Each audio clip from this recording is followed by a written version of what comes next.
Extra lit, extra lit, extra lit. Big Cali world all the time. Extra lit, extra lit, extra lit. It's the man with the plan. I ain't Clark Kent, but some of the ladies do call me Superman. It's your boy, Big Cali. We feeling good, feeling great as usual. Coming at you with another one. Ah, man, we're back. What is it, season 2, 3? 3? We're at season 3, y'all. This is what we're on. And I'm very happy that this guest is on the first episode of season 3. This is an inaugural moment. I believe in threes. I love the Holy Trinity. Shout out Trinity, that's right there in the back. One of the best bartenders in the world, one of the best everythings in the world. It's a lot. So yeah, just had to get that shout out on that. But today's guest, one of the best vocalists that I've just randomly heard in the last year. When I say random, it wasn't like, it just feel like God just was like, here, Big C, you need to be around someone who just really knows how to sing any kind of song at any moment, just like a rapper, just like a NBA. She's ready to hoop at all times. Like, you give her a studio, give her beat, she can do it. One of the best songwriters I know. Vocalists, songwriters. If you don't know, you're going to find out very soon. Mark my word. This is Miss Miranda Fin. Welcome to Big Cali World. It's such an honor. I didn't know this was the premiere. Yeah, that was season 1. But I didn't want to get you all like, because now you're in it. It's like jumping into the water. Now you're in. Like, if I'd have told you this like an hour ago, you'd be like, dang, it's the first one. Okay, so that's why when you're like, we were just talking, I was like, no, we can't talk about nothing. You're like, shut just stop, because me and you will start talking for an hour, and I talk already a lot anyway, and you do too, so you we definitely together. Talk a lot. I'm probably more, though. It is what it is. I do talk a lot, but hey, I do. You give me a run for my money, for Look sure. And that's why I have podcasts, because I need outlets to be able to get this voice out, because and that's why I have therapy. I love it. Yeah. See, this episode is going to be great already. I love it. So, Miranda, first, thank you for coming on. I'm going to say that. Keep saying it again. I know one of the many reasons I wanted to bring you on, let's just get it out the way now. Your new single is out right now. Pineapple Pizza. Let's first off, certified slap. I was smoking, listening to it about an hour ago.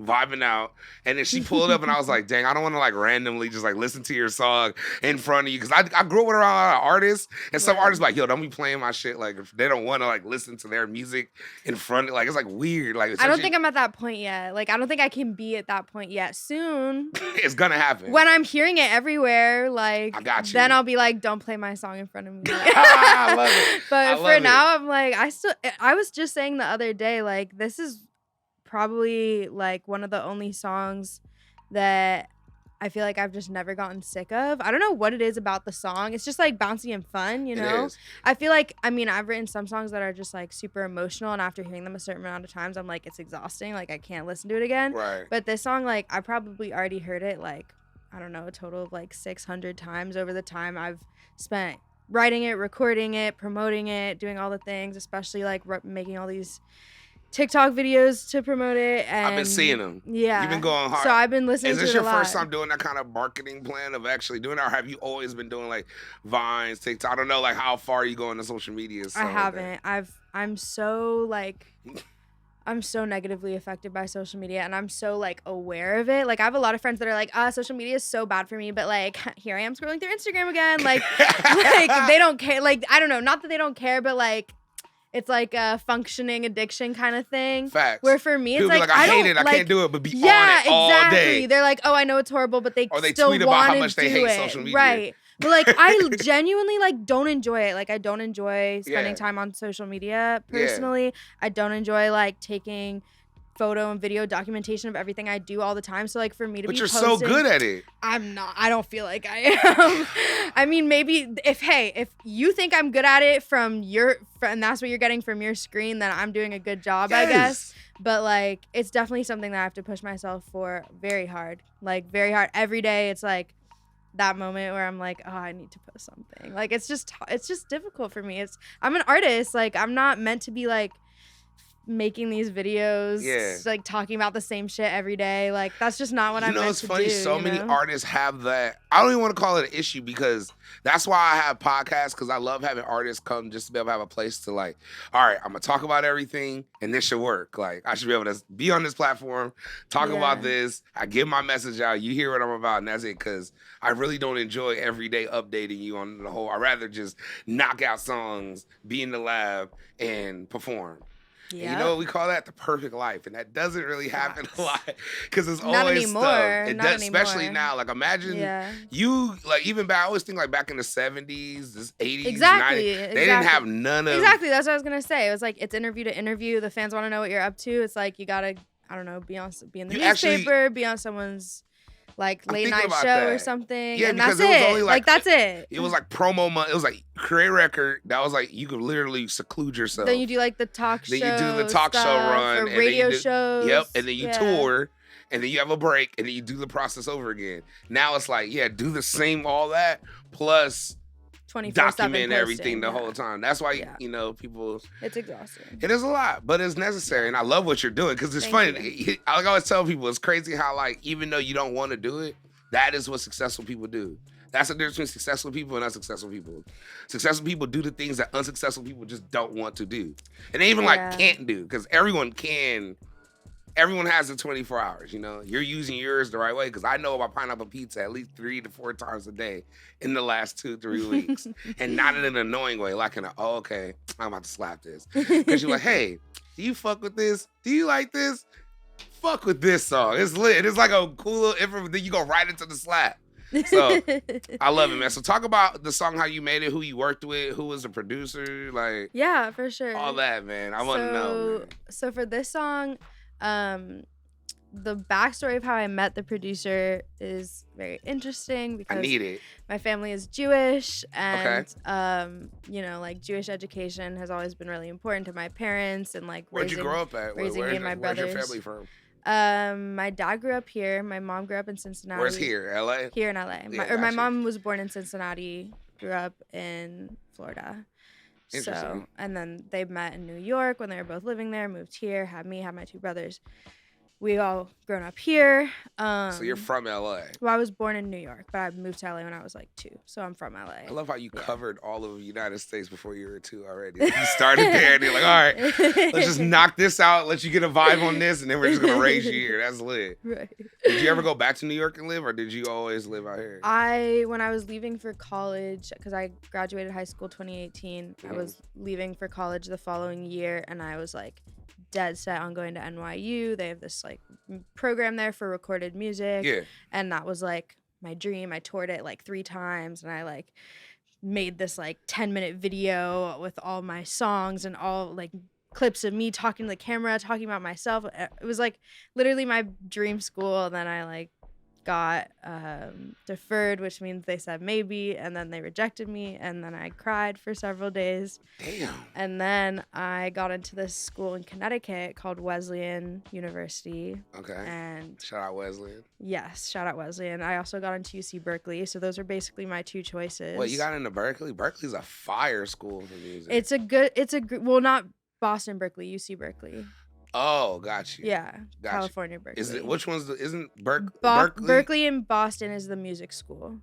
UC Berkeley in Oakland or in like in the Bay Area. Yeah, is not known for music, but they have. Hey, you put me on. Stuff. I thought all the I thought it was all like one big family. I thought it was like one swag. Hey, I'm glad someone else in here was like, yeah, I thought so too. Yeah, all right, cool.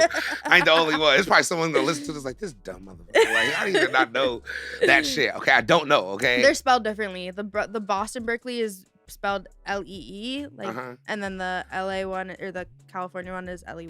Got you. That's how you can remember. Thank you. You're welcome. But anyway, I did not go to UC Berkeley because I wanted to leave California. I wanted to be on the East Coast. So I went to this school in Connecticut. It's called Wesleyan University. How was school? How was from California then being in Connecticut? It was a wild, and like even like my whole 4 years I was there, people would be like, so why did you come from LA to Connecticut? And I'd be like, I don't have a good answer. My answer was that I wanted to leave. I wanted to leave California. Like I'm just like the kind of person that thrives on change, and I like wanted to get out of what I been experiencing my whole life. I was honestly, when I graduated high school, I was like, I'm leaving LA and I'm never coming back. That's how I felt You're for just a like, while. I was that's how like, I'm felt when I so left, over too. it. When I left from Moreno Valley and I moved to Atlanta and I went to Yeah. school out there, it's the same reason. I was just like, I gotta get out. Yeah. I watched Drumline and Stomp the Yard and I was like, fuck it, I'm out. Yeah. I get it. It all made sense. But I understand. So first winter. Yeah. So I yeah. want to know because you went from good old 80 degrees in like December. Were you out there for December ever or like Yeah. during Well, winter not time or December, cold? but I was there all the way up until like a week or two before Christmas, and then I would come back like mid-January, end of January. So it'll it still was be snowing. snowing lots, yeah. So it was definitely like a little bit of culture shock, a little bit of weather shock, if that's a thing. But Weather shock is a thing. yeah, it was. I was and wearing like flip flops in snow the first time. I didn't get it. I didn't understand. I slipped. I I'm fell. dead. It was a lot that happened that day. It was a dark day.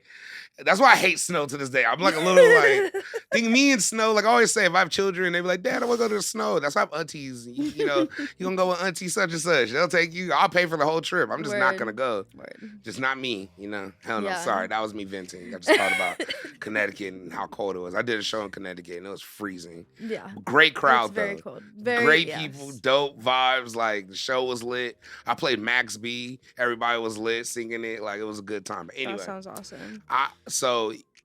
what were you studying in school? So I did a program. So Wesleyan's like this small liberal arts school. Mhm. It's this kind of like open secret where like people who know about it are like, oh my God, like Wesleyan's amazing. And people who don't know about it just literally have never heard of it before. I've It's never just heard- one or the That's other. I love It's that really extreme. wild. Yeah. It's like either the person How'd you knows- know about it? I didn't know about it. So I don't know. It was some whole thing where like there was some girl that I was talking to at NYU when I was touring there, because that was like my dream school, and her dream school was Wesleyan, but she didn't get in. So she went to Interesting. NYU. I didn't get into Kind NYU, of weird. so I went switch to off. Wesleyan. That's so I know, crazy. it's so weird. It's like, look, I always want to go to this school. You like, well, I always like y'all could have just switched into everything. Unfortunately, it doesn't work that way. College admissions is completely bullshit. Like it's so random. It's so bullshit. It's crazy. I'm sure that's a whole different Yeah, pod that's right there. That's a whole that's an different. entire I can see it in your that's face. a whole show. You were like, that fucking school. That's like you're- that's like a full season of like 20 episodes. But Damn, respect. no, it's messed up. So But it's a small liberal arts it's a school. small liberal arts school. They do a lot of weird stuff there. It's known to be like an experimental place. So A you could, lot like- of queer people, which was Got great you. for me because I like wanted to be in a more openly queer community. That's dope. And yeah, like I basically just got there, started taking classes like experimental music, where we would like bang pots together and walk through hallways and observe like echoes, and like we would like put pieces of paper around microphones and record it, like just weird shit like that. Like that was what I was doing most of my freshman year. Yeah, I had friends who were studying like intersectional feminism, and I was studying stuff like that. It was just like the kind of place where everything that was being taught to me was like stuff that I never knew I wanted to know, you know? Right. so, Especially in college, like you're so trained, like you go here, you're gonna learn what's supposed to get you Right. money and do this. You're like, well, what if I just want to learn how this sound affects this and do this? That's very Exactly. tight, actually. That sounds like a shroom trip. I don't know why. In my head, sounds very lit. Not to insinuate anything, but I'm just saying. there were So- a lot of shroom trips happening on I'm that about to say, campus. it just sounds like that perfect oasis. Like you could just wake up, do a little microdose, grab a pot, see what's popping. Yeah, a lot of people did do that for 4 years at Wesleyan. What did you discover though while doing that? Would you say that one of the things you took from that experience, like in Wesleyan, as opposed to maybe you wouldn't have got from another school, was it that openness of music and arts and really searching? It was honestly just like a culture of openness in a lot of ways, and I think like I already knew going into it that there were a lot of things and like a lot of purposes that I wanted to fulfill with my music. Right. But like the more time I spent there studying and like learning about parts of my identity that I don't know, just like there was like a sense of urgency with a lot of the things that I was learning about that immediately would affect my music. So when Right. it became time for me to declare a major, I was like, well, I don't want to do the music major because it's like 16 credits. Actually, the most demanding major at the school was the music Really? major, just like coincidentally. But like it goes to show you that the music department had their shit together there. Got you. They were They're- like, well, they you ain't were- gonna be here oh, just yeah, fucking around. Like, nah. exactly, If you gonna do exactly. music, You're we gonna do do music. fucking music, yeah. Was their choir like hard as hell, or like was their Yeah, music? I mean, you had to take world music classes. You had to learn like orchestras from with like different instruments from other countries, and like there was just a crazy amount of That's technical fucking stuff. tight, Also, yeah. like a lot of music theory, and I was like, obviously that will all benefit me as a musician, but I have so many other interests. Right. So I ended up finding a program there that a very small amount of people do. It's called the university major, where you basically get to design a curriculum for yourself. Get You have the to fuck send outta it here. to That the is board, lit. and then you send it to a board of people, and they basically decide if it's like rigorous enough and like challenging enough and like valid, and you have to make a whole argument. So I basically wrote 9 pages to the committee being like, here's what I want to do. Like What was I your want to curriculum? So I was like, I want to study music, but I also like, I'm a queer person. I like have a lot of different like interests in social change, activism, Dope. and feel like the music I make personally is an intrinsic part of that. And like, I want to be able to study popular music, songwriting, but through the lens of queerness, feminism, sexuality. That's So fire. that was basically kind of like the argument I made.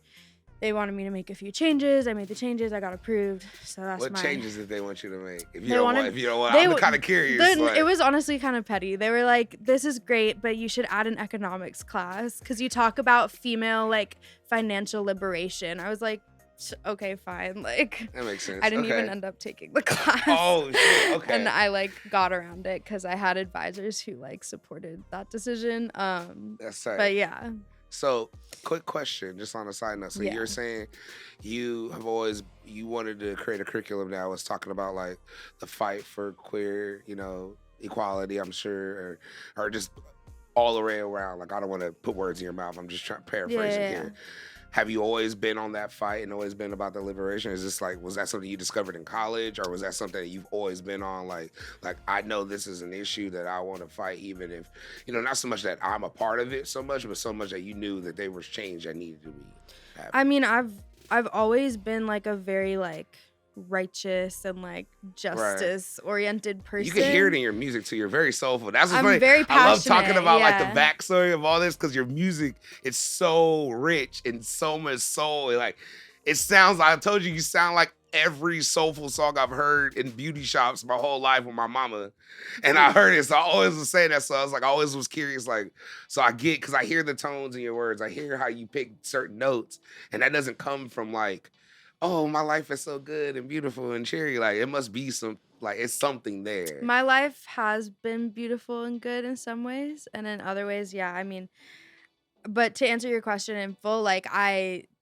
I'm not the person who knew from like a young age that I was like not straight. So it was definitely something that came for me later, like towards the end of high school. Right. But even before that, like I was always the kind of person that was passionate about equality and just like the goodness of the world and all of that shit. Like I was just as a kid just like always felt really passionately and really strongly about anything that tight. upset me or like sounded wrong to me. Like I was just always, and I've always been a problem solver. Right. So yeah, and then like of course like coming out as bisexual and then later other like pansexual, other identities in high school and college, it became much more pressing for me to feel like, okay, well now this is a community that I've claimed that I'm a part of, that I feel like, I don't know, it's just, and it's also like as a person and as an artist, you reflect the world around you and you also reflect like what's going on internally. So like having realizations of like, oh, like I didn't know that I was attracted to girls, or like I didn't know that I was like part of a community of people who get marginalized because of their gender, and like all of those things start coming out, and I just like want to you talk found out about them the in my layers, music. yeah. And likewise, because I was in college, I was like, okay, but I also want to study this shit. Like I want to know like the history, and I want to know about other artists and how they've made changes. Like I took an entire semester on just Nina Simone, like just her. Wow.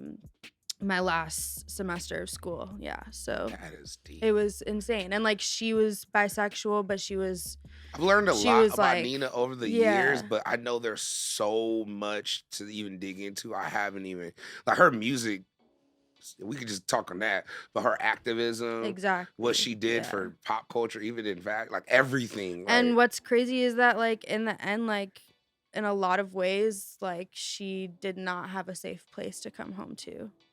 So that's why she had to yeah. leave. Yeah, that makes sense. Would you say you related to that in a lot of ways of things, maybe not so hardcore of her story, but in just different things you've been through in your life that how led to your music? And because you could hear it, especially the song, hold on, I wrote the title down because I'm trying to be professional right now. And the Runaway with Me, not Runaway, and then let's talk about Dark Alley Dangers. Dark Alley Dangers. So yeah. even like hearing the tones in that song and like even the subject content that kind of ties into a little bit of like, dang, like what were you going through? Like, because it really bled into your music like a lot. Yeah. And a lot of artists, especially songwriters, you might be talking about someone, it could be you, it could be something you saw. So, and even like with her, well, not to compare you to Nina Simone, of course, in that way, but like she wrote about what she saw, heard, felt, a lot of great songwriters. Only that's why it's so pure. That's why their songs last forever, because they're literally portals of the time. Yeah. So kind of talking about that a little bit. Like, what was that kind of like going about? Because it says 2019, so yeah, that seems rather recently, but yeah, it's still kind of like a while ago, especially out pre-COVID. Yeah. Yeah, crazy. Yeah. Were you still in school at that time? Was I? So when the song came out, I was finishing up my freshman year, I think, of college. No. So you're still writing music and putting out music as well as going to school at this whole time? So no, because 2019 is the last time I put something out until this latest release, Pineapple Pizza. Gotcha. So those and honestly, like I was working on plenty of music. I have songs that I probably could have put out, but once the pandemic hit and everything, like there was just a lot, and school obviously. I was just like, I don't know. I couldn't bring myself to get to that point. Everyone was on it, especially pandemic. Yeah. Some people was like, yeah, it was the most creative time of my life. Some Yeah. people was like, yeah, nah. I just literally yeah. was just in the room thinking like, why? Yeah. Like, why is this all happening? Yeah. I don't know. It was a hard like time for me to put creative juices out into the world. But I definitely was like marinating in all of that at home, and now I have this song and so many other songs that I'm like very psyched about. I love it. No, because lining Pineapple up and Pizza putting is out, already fire. Thank you. And I love that. But not to like dwell on that, but if you want to like, even were you always working with the same producers and everything? Did you all meet them through college, or was it after you got out of school, or like how'd you meet those? Like for those first like 3 or 4 songs I seen on the Spotify before Pineapple Pizza, like those 2019 joints. Yeah. So Dark Alley Dangers, Coffee Fiend, and Pineapple Pizza. The producer is my friend Yuta Kalman. Big shout out. Shout out Yuta Kalman. Yuta, he's amazing. I love that name, Yuta. That's a tight name. We met in Israel, to go back to where I kind of started. What? We sidetracked a lot. wait, how did we get to Israel? Like, okay, so remember when we started talking, I said my family's Jewish. Yes. So that was going towards this. You're so fine. My bad. It's big Cali World Pocket. This is what we do. Shout out Marquis, by the way. Super blend caffeine, tri blend, yerba mate green tea, green coffee, 100 milligrams of caffeine, 0 sugar. Fire. Very fire. So yeah. But continue. yeah, so my family's Jewish. Parents have always cared a lot about making sure my brothers and I are like educated within the Jewish culture and all of that. So when I was finishing high school, it was like, okay, you're gonna go on Birthright. Not that they made me, like I was very hype about it, but and I know it's like a touchy topic for a lot of people in the Jewish community, but I went on Birthright. I had an okay time, but the best part about Birthright, honestly, was meeting. What does Birthright mean? Birthright is like this Jewish organization that sends Jewish kids all over the world to Israel, because it comes from the concept that in Judaism, like it's said that every person who's a Jew, it's their birthright to visit the Holy Land. Gotcha. So this organization does that for kids, but there's a lot of complicated things around it that I'm not going to get into. But anyway, Gotcha. I went on the birthright trip. I went to Israel. You got to do the birthright trip. I went on the birthright trip. How old were you? I was 18. Slit. Yeah, I was also lit because like that was the first time I actually got to like go clubbing. Like I was in Tel Aviv because it's like it's Israel. You don't have to be 21. Hold up. So I was like, there's clubs. going. So what's the club life like in Israel? Bruh, Tel Aviv is like a bigger party city than like anywhere I've ever been, including New York. Like, are you serious? It's like 24/7. Like people are going crazy. You don't know. Well, do you know about Tel Aviv? Tel Aviv is insane, and it's right on the beach. It's like New York, but on a beautiful blue beach. Like. Yeah, it's. See, I mean, it's not like New York, but it felt similar to I gotta me. go to Tel Aviv. But anyway, you do. It's amazing. It's popping. How's the hotels? I was not staying in hotels. I was staying in hostels because I was 18. Got you. But dude, even like the hostel I was staying at, like dirt cheap, and it was beautiful. Like there's a full bar. There's like a little rooftop deck for smoking and stuff. Like That's lit. It was great. Anyway. Sorry, I was side note. We're in birthright. I'm like, dang, I want to go to. Yeah, right, it was great. But I never thought about going to Israel. I always want to like see like the Holy Land. Walk those all that whole vibe. I'll be dope. Anyway, sorry. Continue. So I met a friend on the trip. So Yuda and I met on the trip. We were both from LA.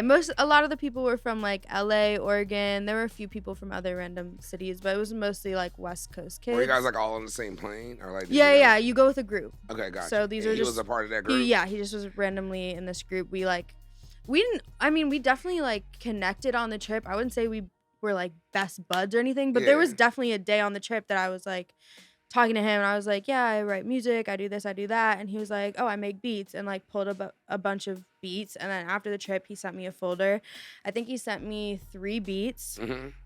One of them was the beat to Coffee Fiend. I love that song. I love that song too. I love that. Great title, by the way. Thank your you. titles are always, I like a lot of them are either food related or like a beverage related. Or You know what it is? Though? I feel like tastes and food are so specific. I think that's why I gravitate to it lyrically and like in my songs. Because I have one friend who was like, I don't really like when people talk about food in songs. But then later he was like, but I like it when you do it. I love that. I love it. That means actually, that friend also has a single out, Jacob Zalonki. His single is called Body Language. Shout out Body Language by Jacob Zalonki. Yeah, Zalonki. He's amazing. Better be fire. It's fire. I believe you though, because your shit fire. But sorry, I just had to fire. throw that in there. Anyway, so yeah, I met Yuda. He sent me beats. One of them was for Coffee Fiend, which I didn't know at the time. I think actually, to be fair, I think he named the beat Coffee Fiend. He just named it off randomly. Of that? I think when he sent me the beat, it was already just randomly named Coffee Fiend, and I was like, well, if this beat is named Coffee Fiend, let me write a song about coffee. Yeah. This was back when I drank coffee, because now I don't drink coffee. Yes. You don't. No, I don't. This is beautiful and delicious, but but personally, caffeine in my body will make me crazy. So if you don't drink caffeine, I'll be like shaking and looking like crazy. Don't do it. Yeah. But for everyone else that does, it is like this. Yeah, man. But nah, so you did Coffee Fiend, you did the other 2 beats, and then... So Coffee Fiend was first, then we did Dark Alley Dangers. Can you please tell me what the session was like in Dark, if you don't mind? I want to know what the session was. Okay, yeah. But Cali, writing that song, Dark Alley, like that is a very specific title. Yeah. And the feel of it's a 4-minute song, by the way, too. And it does not feel like a 4-minute song. It takes you on a journey. Thank you. So I'm like, I know people that listen to this show are real, like, we're music nerds. We're gonna listen to it and be like, what are y'all talking about? Okay, so basically, I had lunch with Yuda. That beat was one of the beats that was like in my current folder from him at the time. We were both in LA at the same time, which was rare because we were both in college at the same time during that time. And we sat down for lunch, and I was like, what are we writing? What am I writing this next song about? He would help me or like give me a few words, but I would do most of the writing. He would do the beat. yeah, so we sat down, and he was in school in New York City. I was in Connecticut, but I was taking the train up to New York on the weekends to party and stuff, so I was spending a good amount of time there.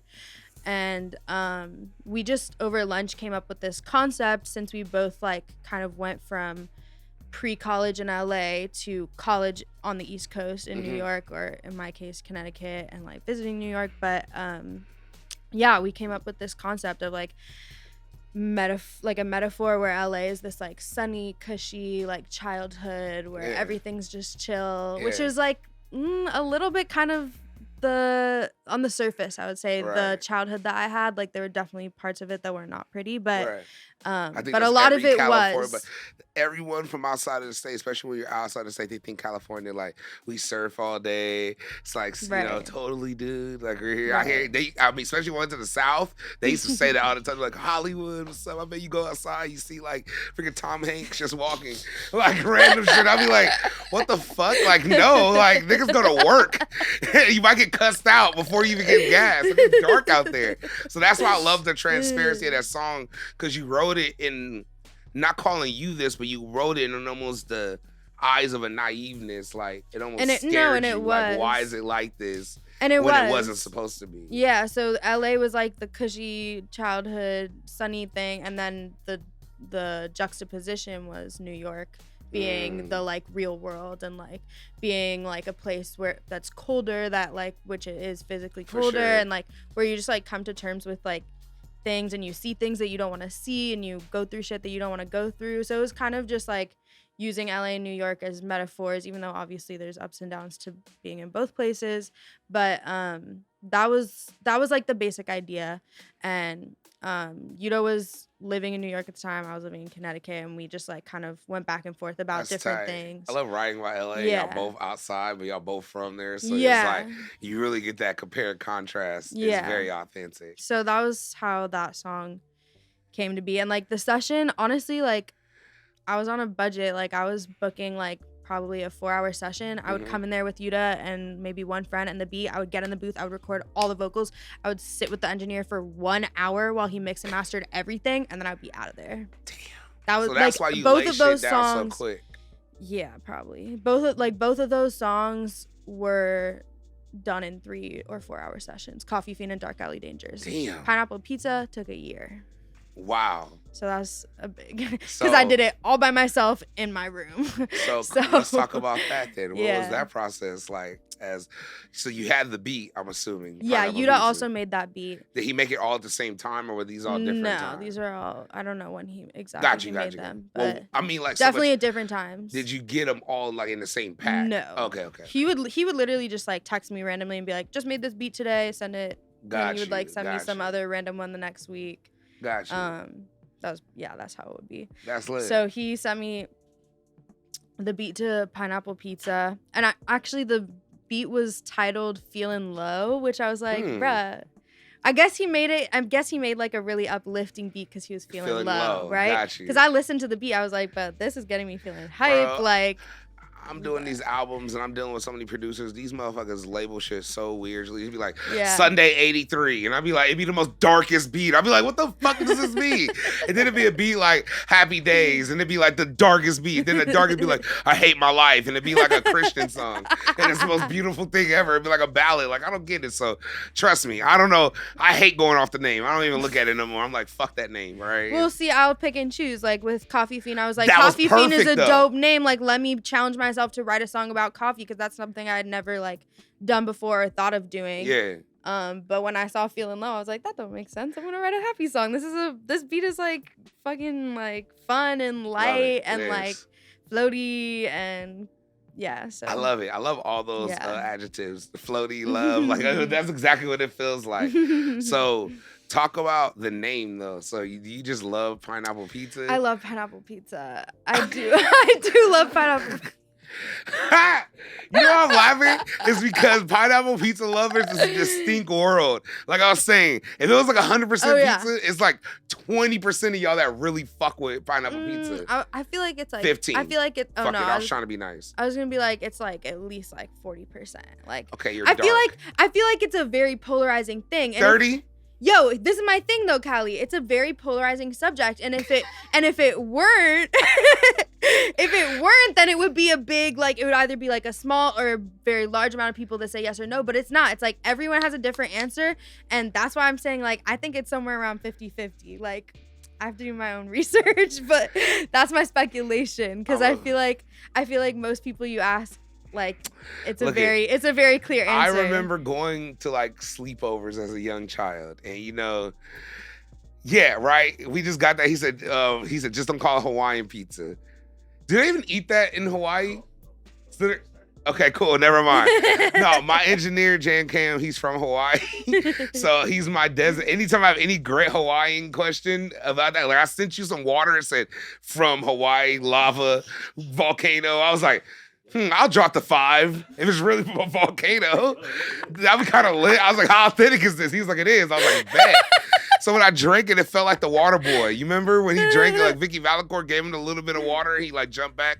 Watch the movie. Beautiful film. I watched that movie. You know the end where he's about to die? Like the very end, and she pulls out the water and it's like cold and it's blue from a glacier. I don't think I've watched it recently, but I've definitely watched it. Oh, God. Did I just nerd out right now? Was that a nerd moment? Is everyone looking like, damn, Callie, that was a little specific? I've definitely seen the movie. I don't know the specific, like, okay. Scene for scene. All right, scene, I see what kind of game this is. See, season 3, we're coming back. knowing the movie references. I've been gone a lot, okay? I've been watching a lot of film. All right, man. But anyway, so sorry, you really do just love pineapple pizza. But that's why it's not called Hawaiian pizza, right? Because Hawaiian pizza is bussin', but I eat my pizza with only pineapple on it. Like, oh, so you don't do the ham? No. I will order my pizza like double pineapple, nothing else. Oh my God. Just that. It's so good. You know why I fuck with it? Because at least you really do love pineapple pizza. Oh, I love it. So if your fans see you out and they come with the fresh hot pie and a pineapple, double pineapple. I will eat the entire thing by myself. Double pineapple is, that's the sweetest pizza in the world. I know. It's so good. It's like a treat at that point. It's not even like I get it. Are you vegetarian though? Wow. No, and I love meat. So you just don't want the ham on there. I just don't dilute my pineapple, you know? Okay, rare. But to be fair, I don't even say pineapple pizza multiple times in the song. I say it once. At all? I do. I say it once. You do? It's in the little, like, bridgey section after the second verse. Okay. Yeah. I'm about to say it. I go, like, come on, nice to meet you. Baby, did I tell you you're a gorgeous creature? No, it's right before that part. It's right before that part. Hey, I it's say, cool. like... Shout out Marquis. We've been here Marquis with the good tequila. It's a great pairing. Yeah, I say pineapple pizza. Maybe we can open a bottle of tequila. That's actually the bar. Boom. We just didn't have pineapple pizza. We had almost the whole thing right now. Sorry. We got halfway. I should have had some pineapple pizza. The budget again. We're almost there. Okay. You dropped the ball. It's fine. I know. I feel like I failed. Like fuck. Wouldn't it have been like perfect right now? We'd have had a slice of double pineapple. Fuck. All right. Well, season 4. I got you. By that time, we'll have a pizza plug. Right now, we just have Marquee Beverages, Super Blend, Tri Blend Cafe, and we're there. But nah, I'm messing with y'all.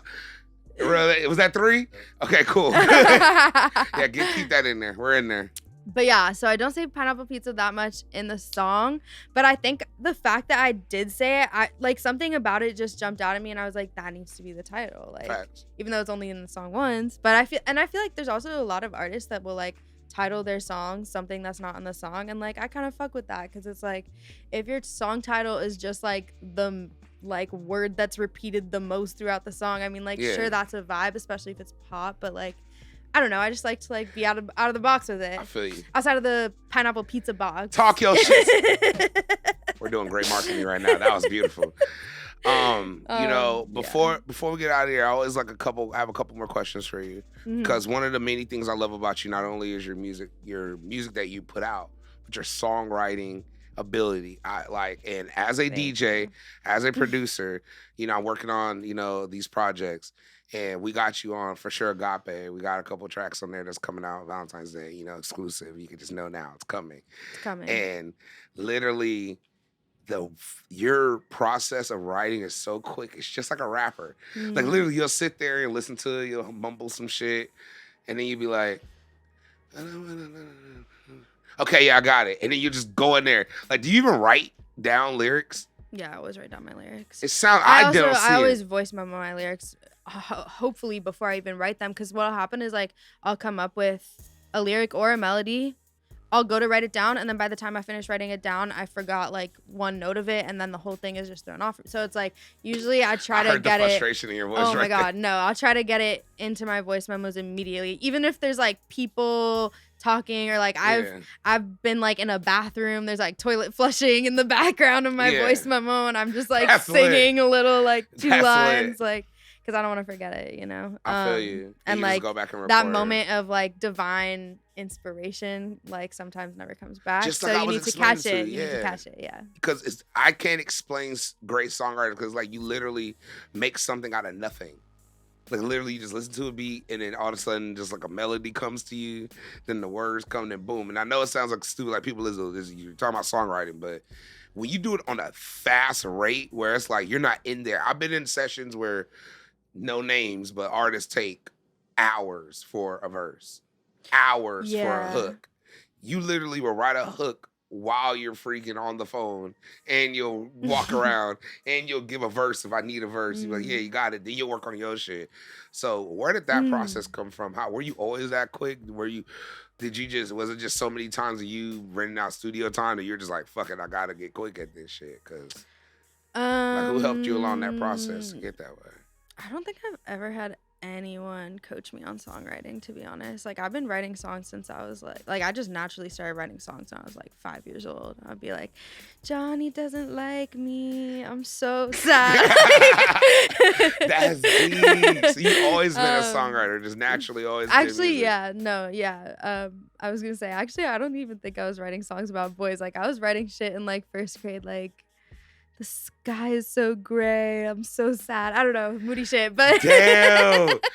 You're just that little moody chick in the back, just going in hard, like doing your homework, but still like just knocking out songs. Probably hella poems. Oh, I would be in the library at lunch, like getting free sheets of paper to like write on. And, So this shit's just been coming out. Just music, binges. I've always. Did you start off with poems or songs, or was it both?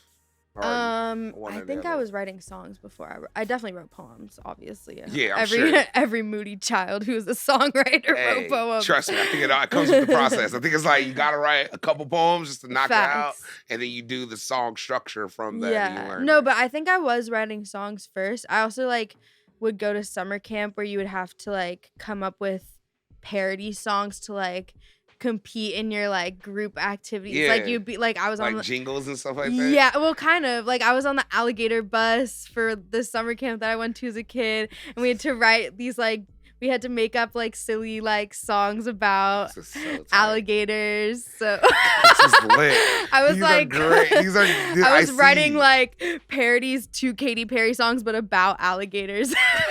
That's lit. Like that. So you were already flipping songs at that point. You're like, all right, yeah, I'm gonna do it this way. I don't even fuck with it no more like that. At that point, that's wild. Yeah. So when was your first song that you put out? Was it? So when I was like 10 maybe, I was at temple with my parents for some Jewish holiday, and I was like in the hallway of the temple, like avoiding the services, singing to myself. I don't know what I was doing, but some guy who was working there, like a young dude who was working there as a Hebrew school teacher, like heard me and basically just came up to me and was like, yo, like I'm a music producer, like I would love to talk to your parents. I was 10. He was like, you have a great voice though, like I would love to like talk to your parents. In church. This is a true like R&B story right now. It's like it's R&B. I was in church and they heard me. That's beautiful. So you're 10 doing this. Yeah. So he talked to my parents. I went to his in-home studio, and he was just like really hype about me and like wanted to work with me and helped me.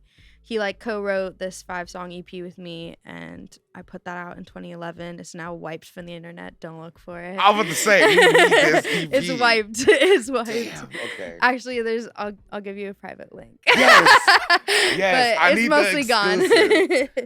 But why'd yeah. you wipe it? Do you like just crazy shit or? Well, you know, I was like in high school and I was like thinking about putting out more music, and I was like, I don't want my shit from when I was 11 like coming up when you search my name, like. But it's there are some places that it hasn't been wiped. So Okay. just don't go looking for Okay. it. I will not look for it. I will wait for the fire, and nobody look for it. Wink. Wink, wink. No, I'm messing with you. I got it. But yeah, so that was the first music I put out. I got like a little bit of press for that at the time, like, but anything that came along that was like, oh, like you could do this, but you'd have to drop out of school. My parents were like, nah, like they're like, "Nah, you're finishing finish school and you're going to college, like period. The end. I was like, okay. Damn. So in college, is that when you started taking music seriously? Well, I put out "Run Away with Me" before I graduated high school.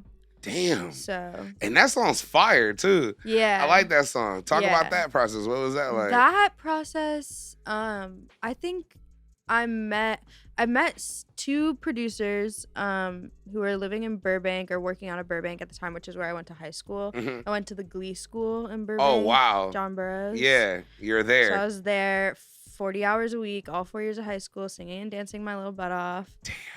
There's a lot. You've been born and bred in this music shit. But yes. But I put myself through that. Like my parents had nothing to do with it. I was like, I'm going to this super intense music program And then you singing wanted to and go dancing. to NYU, right? You had the whole. Well, I mean, yeah, kind of.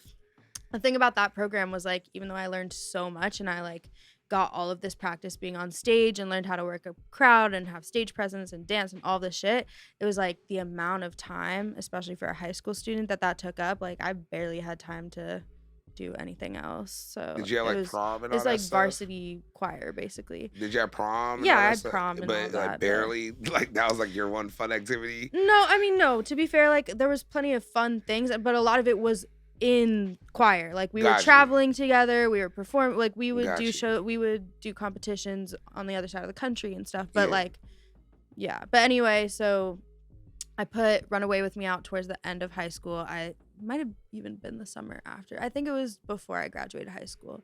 It was like some friend of my dad's or a friend of my dad's knew that these guys who were working in Burbank, working at a studio. They had their own studio and label and stuff, and they had worked with some big people. I think they worked with like Linkin Park and like Oh shit. one of them knew or worked with Billie Eilish before she became big. That's fucking rare. Yeah. And so I'm just like, I was like just like hitting them up all the time, like, let's Yeah. get coffee, like let me show you what I'm working on. And they were lit. probably like, this like Yeah. 17-year-old girl needs to chill. But Like, I was relax. like, let's work. I love it. So eventually I got invited to one of their studios. We wrote the song together. Quick, We right? recorded it. Yeah, I think we wrote it all in one session. Damn. Yeah.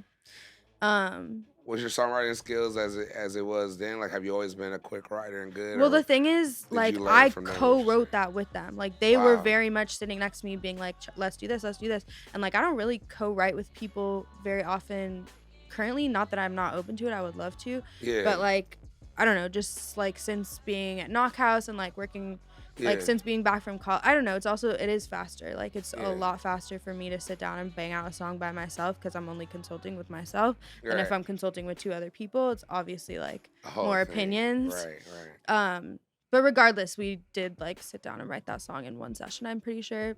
And then I think I came back to cut the vocals. Right. And then I left. And then they sent me a demo and I was like, this sounds good. Like they're I'm about to say, because the song sounds so Yeah. professional. Like, you've been doing it's it. very I love well, that. that's all them. Like Jim and Eric, Yeah. they're Shout them out. yeah, That's lit. yeah, they're great. They produced it and it sounded amazing and I was like, this is sick. And then you just kept, and then so after that in college, and that's a couple years later, then you start dropping those other songs. Like I think it Cooley was Next this. Zuda. I think it was the same year. I think I put that out probably like January 2019. Yeah, no, January 2018. Sorry, right before I graduated high school, and then by the end of the year, I had 2 more songs out that I did Damn. all by myself with my friend Yuda. We literally just showed up at a studio like this, paid per hour, and like I said, like 3 hours walked out with a song.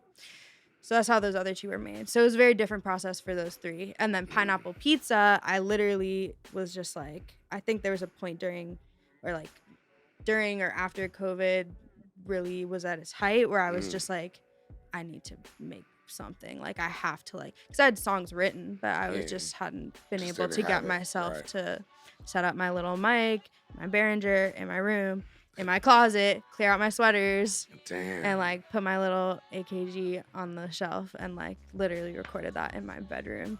And then So what we hear is what you recorded in your bedroom. Then so some of that I can't say exactly how much of it, because it's like some of it was recorded in my bedroom, then I went back to school, and then I recorded in my closet at school.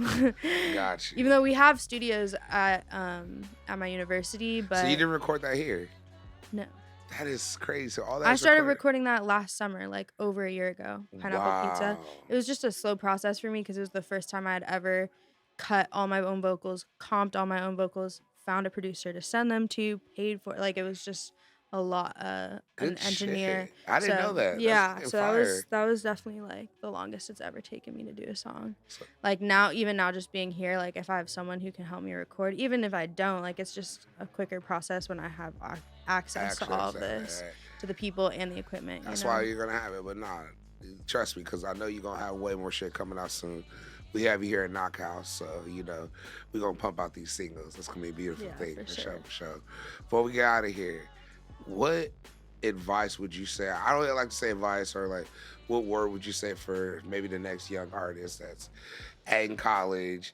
They probably they're a songwriter, they have hella music, they're jotting down shit, but they're like, I don't want to put it out, or maybe it's not right now, maybe it's later, maybe it's not time. Like, what advice do you have for them? Because just it drop like it. That's it. Just drop it. Like, I mean, it's also like, I think I'm a little That's bit easier said than done, though. That's facts. But I think I'm biased. I'm blessed, and I'm biased because I do have a lot of confidence in what I do. I think partially because it's the only thing I've ever wanted to do my entire life, and I've been doing it since I was a little kid, writing songs and singing and doing all that. But like, I'm definitely like, I have a lot of issues and fear of failure and stuff to work through in terms of my career, but that is not one of them. Like, I do not have any like worries about if my stuff actually sounds good. I know it sounds good. Like, I'm very confident in that, and that's one thing that I'm very confident in. There's a lot of other things that I have a lot of issues with in terms of building my career, but like that one specific thing, which is such a big thing for so many people, is like just feeling like it's not good enough, or no one's gonna care, or all of that. I think that's hard for a lot of people, and it's just like, the best advice I could give, and the best advice I've ever been given, is you cannot judge your own work. You can't judge your own baby like objectively. Like, you can't look at your child objectively. This is like someone that you've literally like been raising their whole life. Like, it's the same thing with your art. It's your child. You can't look at it objectively and judge it objectively. So let someone else, you know. That's like the biggest piece of advice I think I could give. That's why I said just drop it. It's like, just drop it, and then you can start making judgments. I mean, don't, but you can. I love it. But like, you can't judge your own work. You just can't. It's like not possible to objectively judge your own. That's heavy. I love that. Hey, I don't have nothing else to say after that. You gotta sum that up perfectly, man. Nah, but Miranda, I appreciate you coming on, man. Honestly. I appreciate you having me. It's been a blast. You gotta come on. Nah, it was good, man. See, it was awesome. It was dope, man. And honestly, I know the people are gonna listen to this, and like, your story is great. It's a hustler story. You went from school here, still doing it, still grinding out here, working it. Yeah. You're pumping a single, Pineapple Pizza, available on all DSPs, all of them, Spotify, Apple, Google, I don't know, all of them, SoundCloud, I'm sure, YouTube. Tidal, YouTube. Yeah. If you just want to pull up, we'll play it, like whatever you want to do. And nah, man, where can people else get your stuff? This is your time to shout it out. Where can people see your music video? Not music video, excuse me.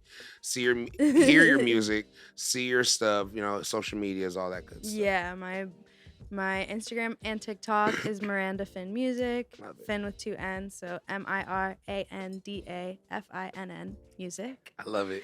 I love how you said that rhythmatic too. Like, that's how you know. MIRAND. Sorry, my bad. I love it. One more time for people.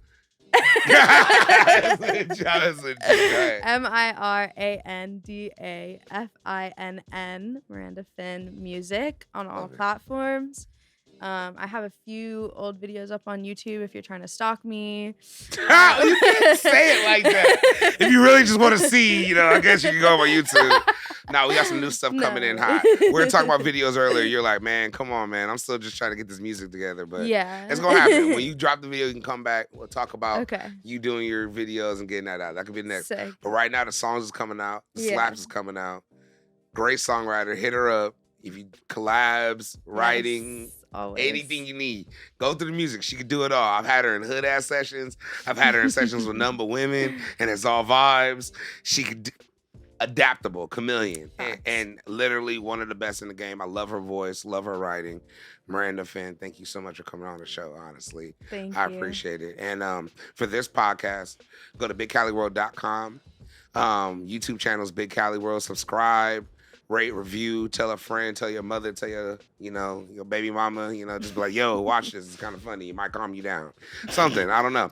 Don't say that, actually. That's horrible. We're going to keep that, but don't say that. I don't want to get anyone in trouble. But if you just about that life, say it. Fuck it. That's where I'm at.